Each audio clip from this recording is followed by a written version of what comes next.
Basically, you got the steel mill in the background. That was a big industry in Gadsden. Eventually, it's going to be lit up. We'll have the blast furnace lit up. We'll have lights. We'll have steam coming off it. The cultural arts wanted a lot of interactive stuff, so we'll have push buttons for kids. They'll light it up with a push button. We've got a turntable over here. They'll hit the button. The turntable will spin.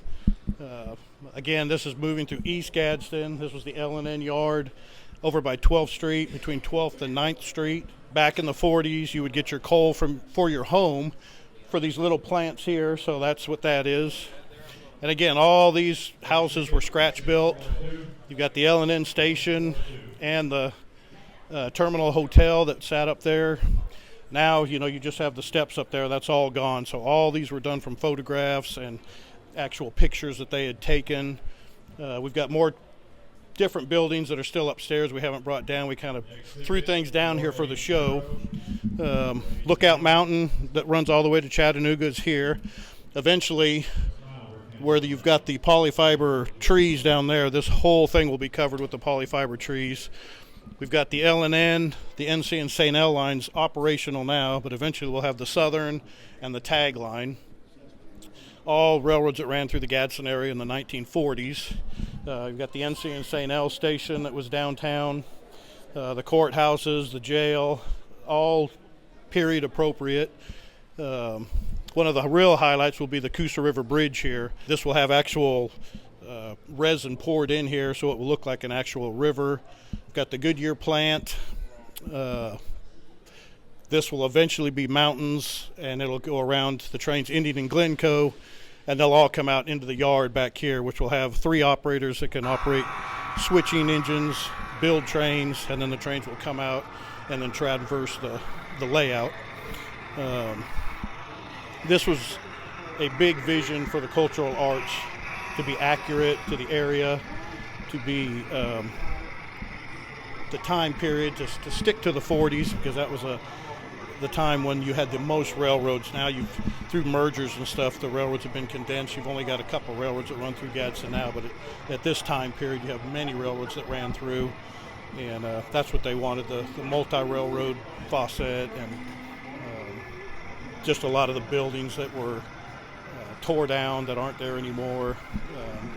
The warehouse there's only one building remaining from that big warehouse. And again, a lot of this stuff has been hand-built, not by kits, but just for actual time appropriate. You've got the statue over there. Now, we don't have it in yet, but we're going to have the Broad Street Bridge will be in here.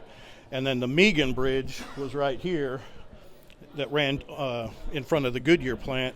And we're going to have that under construction because being the 1940s, it was completed in the 50s. So what we're going to have is the bridge under construction, and we'll have a button for the kids. When they push that, the pile drivers will be pushing the bars into the water. They used to bring the circus downtown, and they'd run the elephants and everything off the circus cars. So we put this siding in during the show. We'll have a circus train that sits here, and this area here will have the big tops. We've got the big tops. We've got tents. We've got circus animals, performers. So that'll fill this whole area right here.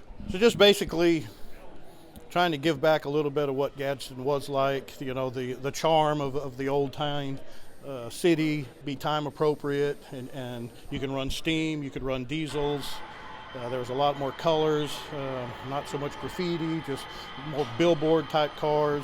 I mean, for me, it's fun because I was born and raised in California, so a lot of what I'm doing here is just a lot of studying, looking at historic books, photographs, online, and I'm actually a real locomotive engineer. I've run over that bridge in real life, and so to study the history of it has been really interesting to me, just to learn where I'm actually running, who actually built it, when it was built, why it was built, because it's totally different now. We haul different stuff. We don't service the steel mill.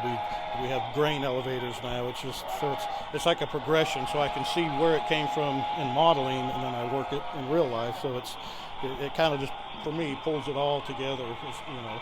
It's an important thing in this area, and so to be a part of it and be a part of this is just, to me, it's an honor. It really is. We've got a great group of guys.